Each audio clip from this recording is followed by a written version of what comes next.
가까이 오사 성을 보시며 우시며 이르시되 너도 오늘 평화에 관한 일을 알았더라면 좋을 뻔하였거니와 지금 내 눈에 숨겨졌도다. 날이 이를지라 내 원수들이 토둔을 쌓고 너를 둘러 사면으로 가두고 또 너와 및 그 가운데 있는 내 자식들을 땅에 메어치며 돌 하나도 돌 위에 남기지 아니하리니 이는 네가 보살핌 받는 날을 알지 못함을 인함이니라 하시니라. 아멘. 오늘 우리 예수님의 눈물에 대해서 보려고 합니다. 성경에 예수님이 웃으셨다 그런 말씀 보신 적 있어요? 예수님이 웃으셨다. 예수님이 깔깔대셨다. 못 보셨죠? 성경에 이상하게 예수님이 웃으셨다는 말씀이 단 한 번도 안 나오더라고요. 성화, 제가 푸사에 올려놨던 성화에도 예수님이 막 호탕하게 웃으시는 그런 사진도 있는데 예수님이 웃으셨다는 말씀은 없어요. 물론 우리 예수님은 유머러스하고 위트가 있어서 실질적으로는 제자들이나 많은 대중들이 예수님의 말씀을 듣다가 막 웃고 좋아하기도 했을 거예요. 특별히 부자가 천국에 들어가는 것이 낙타가 바늘기로 들어가는 것보다 더 어렵다. 이런 말씀을 들었을 때는 사람들이 막 웃었을 겁니다. 그런 위트가 있거든요. 그런데 이제 웃었다는 말씀 잘 안 나와요. 그런데 우셨다는 말씀은 나올까요? 나오니까 얘기하겠죠. 나옵니다. 기억나는 거 있으세요? 예수님이 우셨다. 나사로 보고 우셨다. 그런 말씀이 있거든요. 나사로가 죽은 것을 알고 이미 장사 지낸 것을 알고 우셨다고 나와요.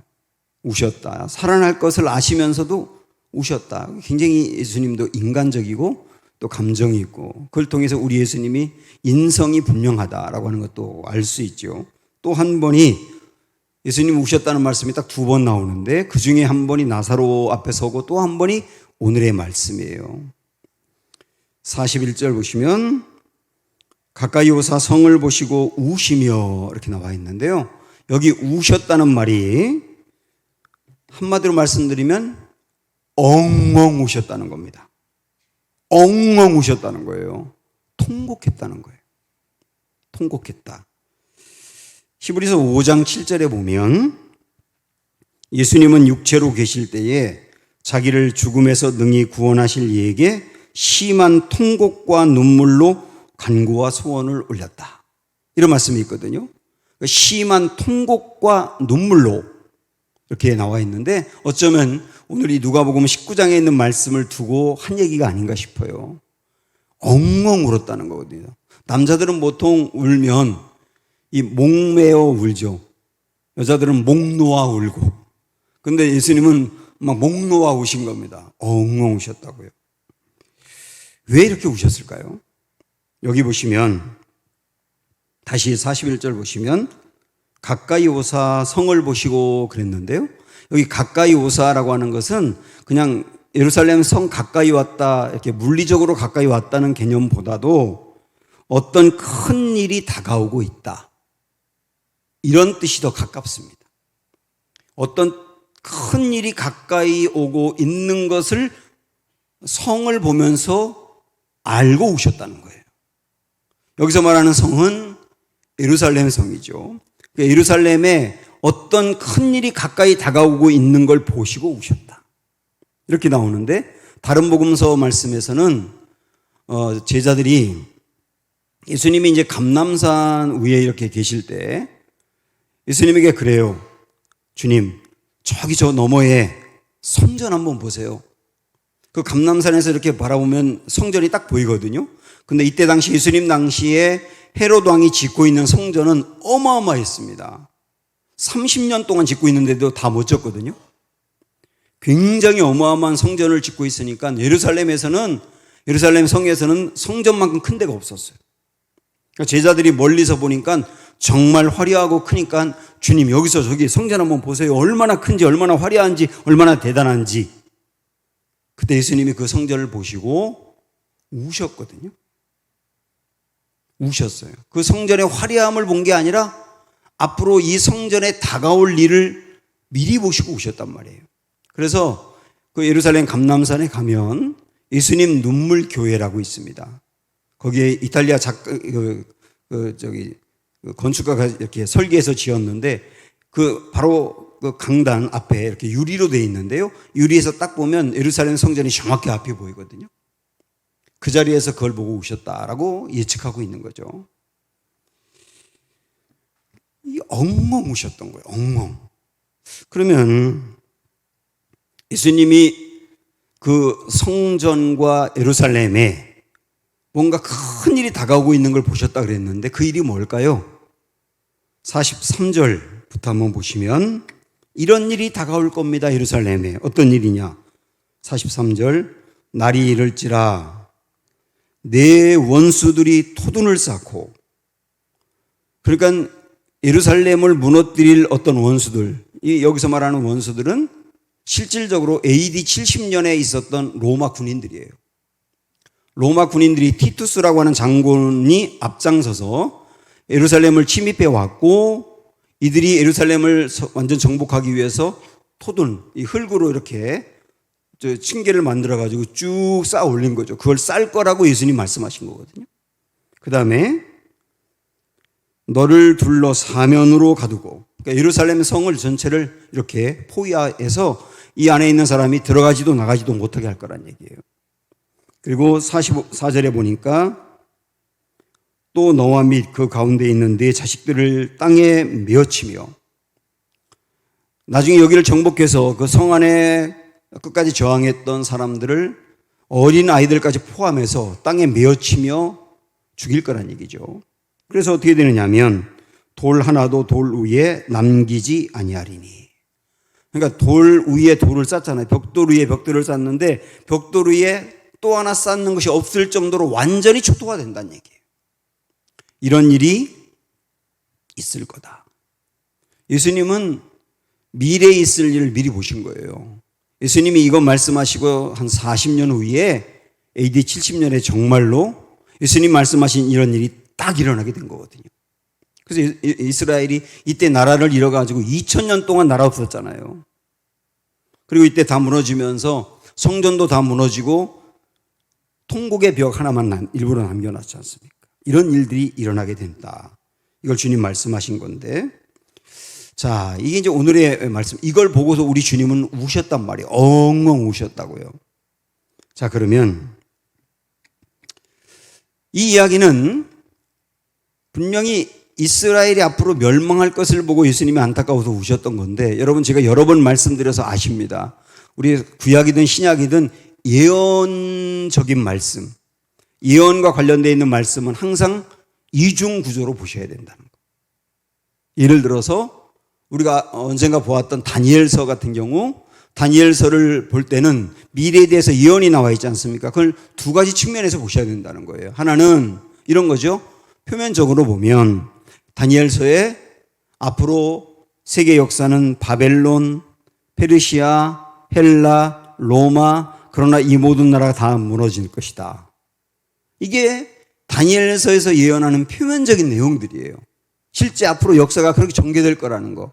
근데 그것만 보면 안 되고, 두 번째 또 보아야 될 것이 뭐냐면, 궁극적으로 다니엘서에서 예언하는 것은 바벨론, 페르시아, 헬라, 로마 같은 나라가 무너질 것만 예언한 것이 아니라 앞으로 이 세상의 끝날, 마지막 때에 어떤 일이 일어났을지를 함께 볼 수 있어야 된다.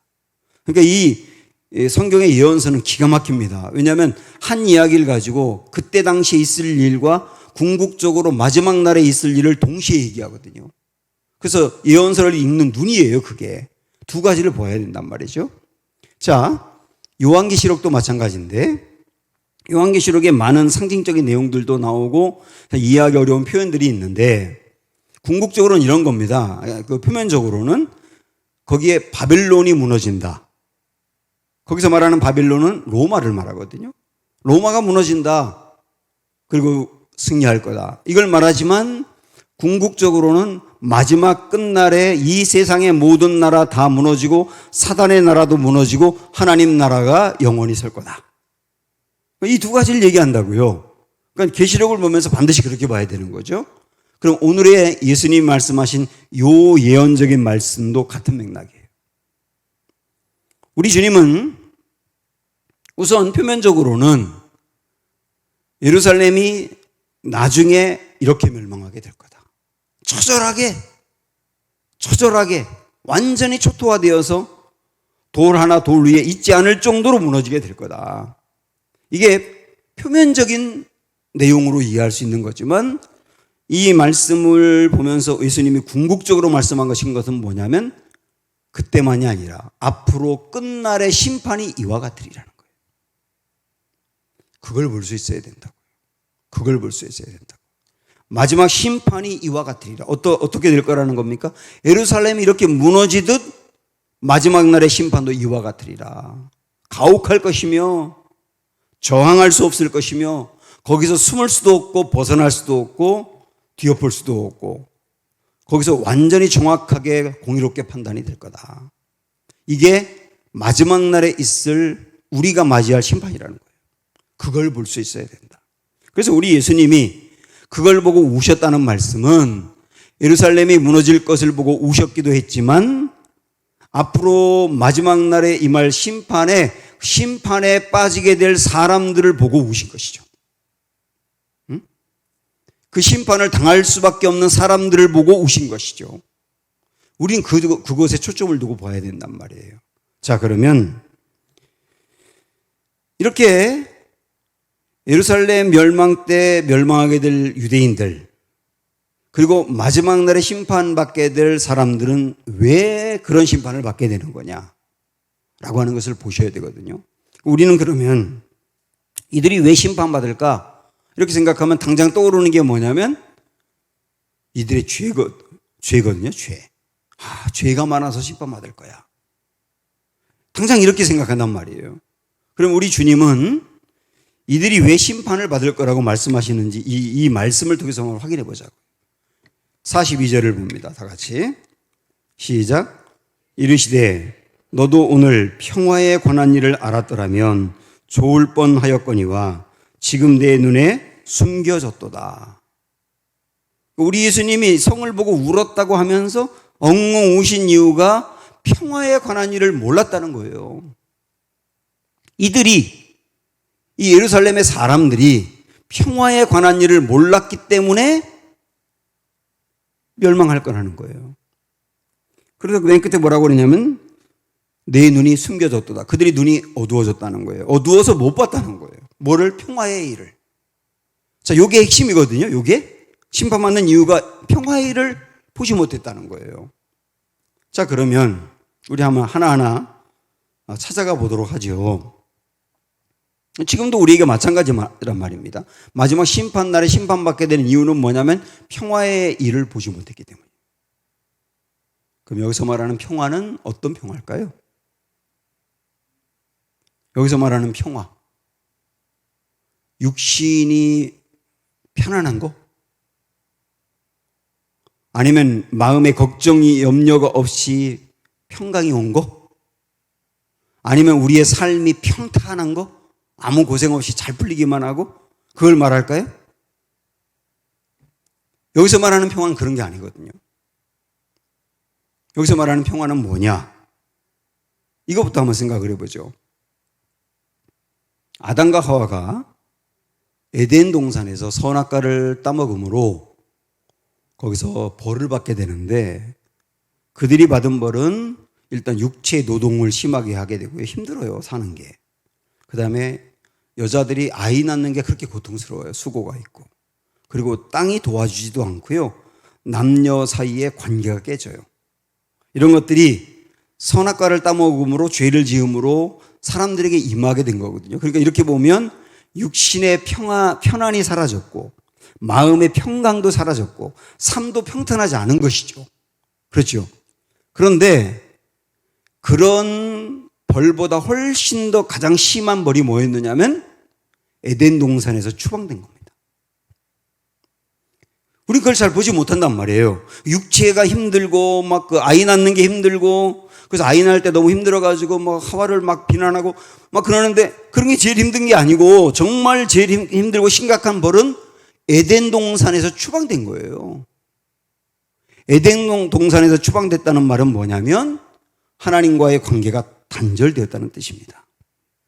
그래서 하나님이 다시는 에덴 동산에 사람들이 들어오지 못하도록 두루 도는 불칼을 만들어 놨다 그랬잖아요. 이 두루 도는 막 도는 불칼이 있어가지고 거기를 통과해서 올 수가 없는 거예요. 그 말은 뭐냐면 선악과를 따먹은 사람이 하나님과의 관계가 영원히 단절이라는 것이죠, 사실은. 이게 제일 큰 벌입니다. 이게 제일 큰 벌. 하나님과의 관계가 단절됨으로 평화가 사라진 거예요.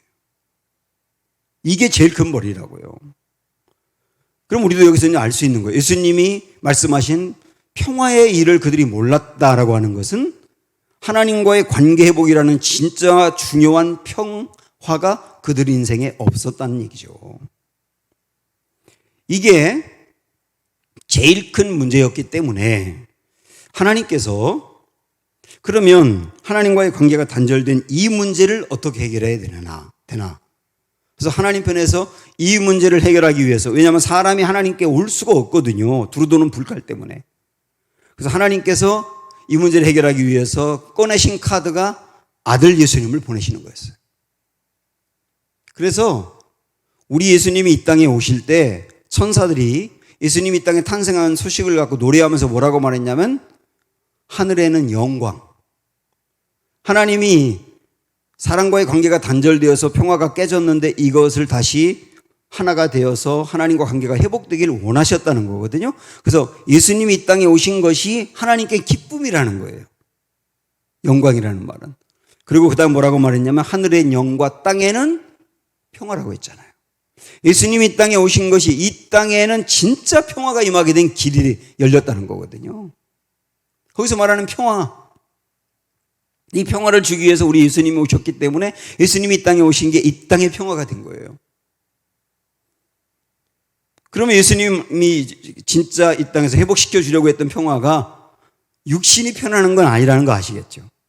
마음에 걱정과 염려가 없는 평강 상태, 뭐 그런 거 아니라는 거 아시겠죠? 우리 삶이 평탄한 것도 아니라는 거 아시겠죠? 왜냐하면 그런 거였다면 굳이 십자가에서 돌아가실 이유가 없어요. 육신을 편안하게 하고 마음의 평강이 있고 뭐 삶을 평탄하게 하려면 우리 예수님이 진짜 임금이 돼가지고 사람들에게 그거 주면 되거든요. 근데 우리 예수님이 십자가에서 돌아가셨다는 것은 정말 주님이 주려고 하는 것은 그런 평화가 아니었다는 거예요. 하나님과의 단절된 관계를 회복하는 길은 죄값을 치르고 죄값을 치름으로 하나님과의 관계가 연결되는 것밖에 없기 때문에. 그래서 주님이 십자가를 지신 거예요. 그 십자가를 지셨기 때문에 드디어 깨어졌던 하나님과의 관계가 연결이 된 거죠. 그래서 에베소서 2장에 보면 예수님이 십자가에서 돌아가신 일을 가지고 이렇게 표현했습니다. 막힌 담을 허시고 둘을 하나 되게 했다. 이렇게 말씀하셨거든요. 막힌 담을 허시고 둘을 하나 되게 만들었다. 여기서 말하는 둘이 누구냐? 이방인과 유대인도 포함됩니다. 사람과 사람 사이에 막힌 담을 허시기 위해서 예수님이 돌아가셨다. 예수님의 십자가를 믿을 때 사람과의 담도 헐어진다. 이런 얘기도 되지만 더 근본적인 말씀은 하나님과 사람 사이에 단절된 담이 막았던 담이 그거 깨지고 하나님과 사람 사이에 이 길이 열리게 됐다는 거거든요. 그래서 우리 예수님을 뭐라고 말했냐면 예수님은 화평이신지라 그런 거예요. 그래서 이걸 쭉 보면 하나님이 정말 사람 사이에서 회복하기 원했던 평화는 하나님과의 관계 회복이다. 분명하잖아요. 이게 구원이거든요. 하나님과의 관계 회복이. 그걸 위해서 아들 예수님을 보내셨다 하는 거 우리가 알 수 있잖아요. 하나만 더. 예수님이 부활하셨을 때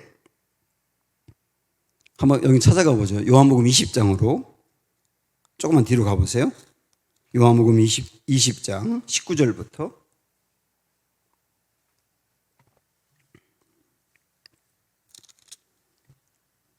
19절부터 23절.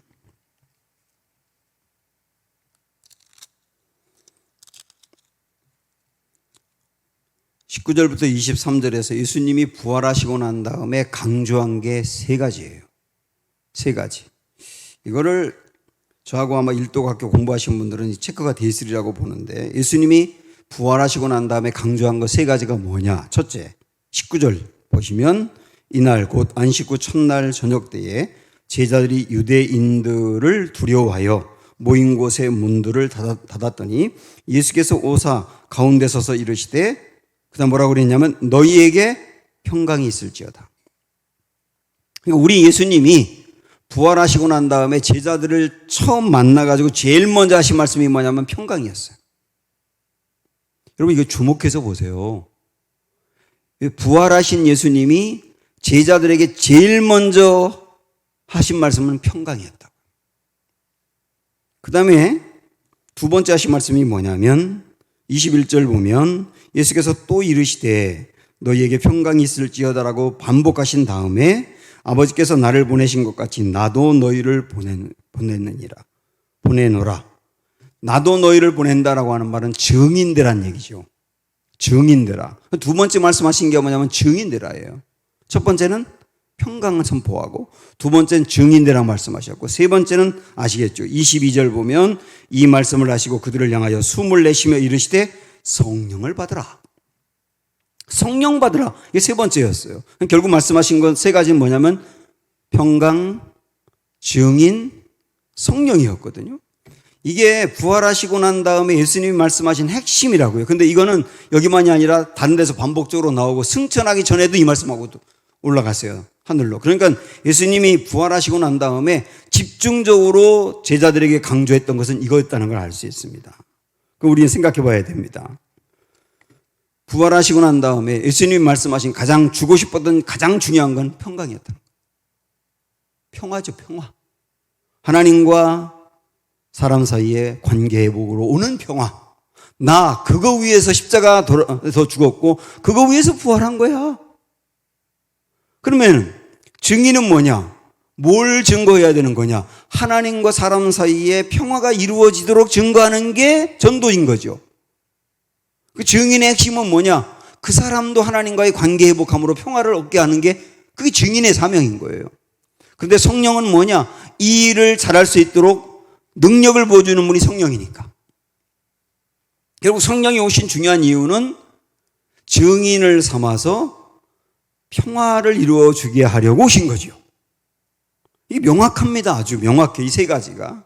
이걸 보더라도 결국 우리 예수님이 이 땅에 오신 처음 시작부터 부활하여 승천하기 전까지 궁극적으로 주려고 하는 것은 평화였다. 그러면 이제 우리 분명히 알았습니다. 그죠?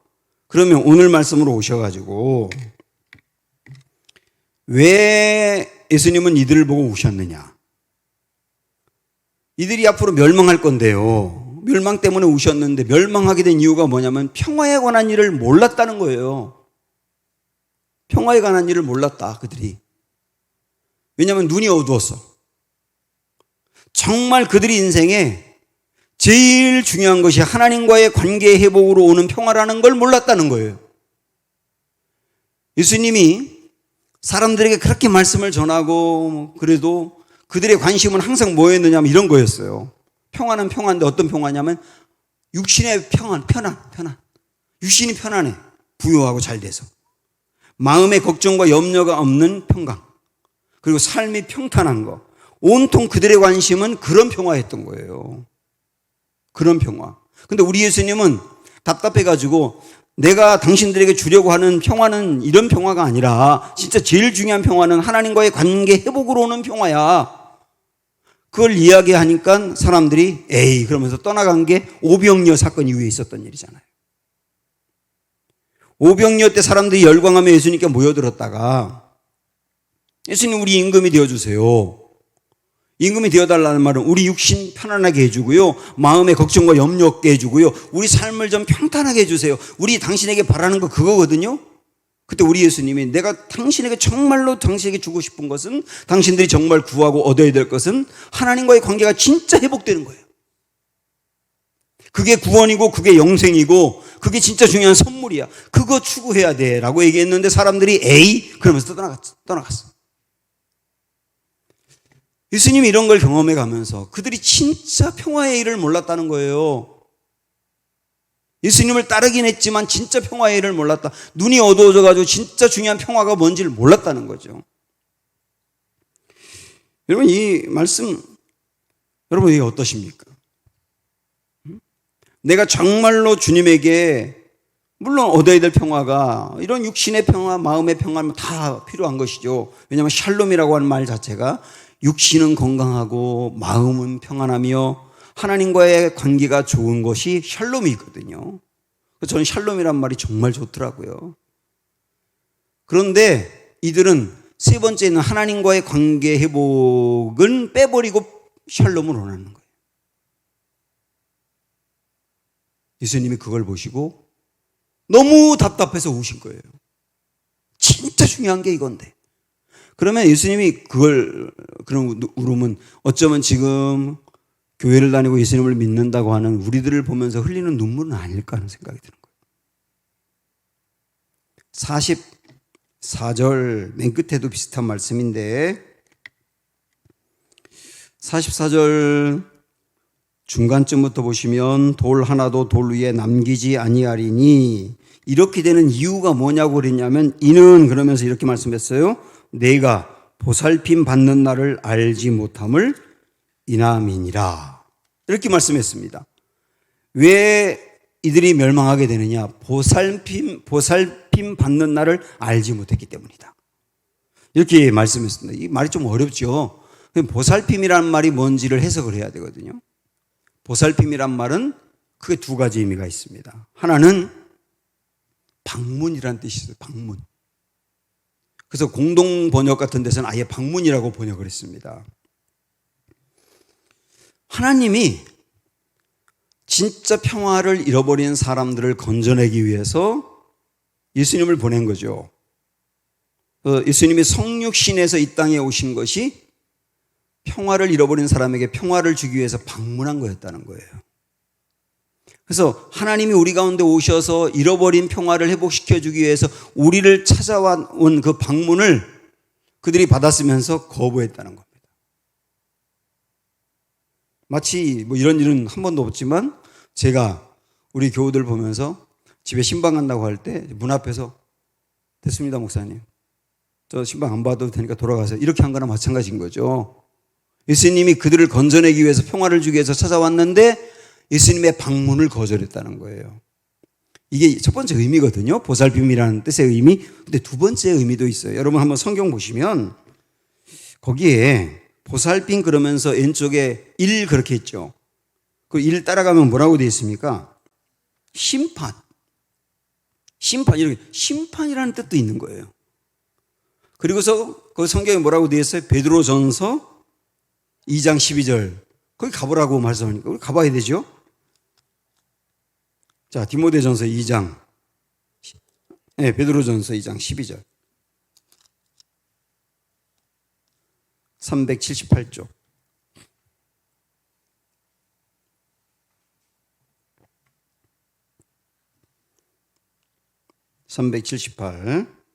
베드로전서 2장 12절 나같이 시작.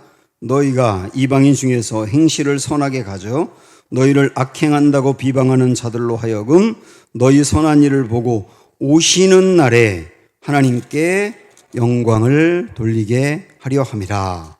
이렇게 되어 있어요. 오시는 날에 이렇게 되어 있는데 거기 오시는 날에도 또 일이 있네요. 그죠? 그 또 따라가 봤더니 또는 심판하시는 이렇게 되어 있다고 주석을 아주 친절하게 달아놨는데 결국 그렇다면 앞에 다시 누가복음으로 오셔서 보살핌이라는 뜻은 어떤 뜻이 있다는 거예요?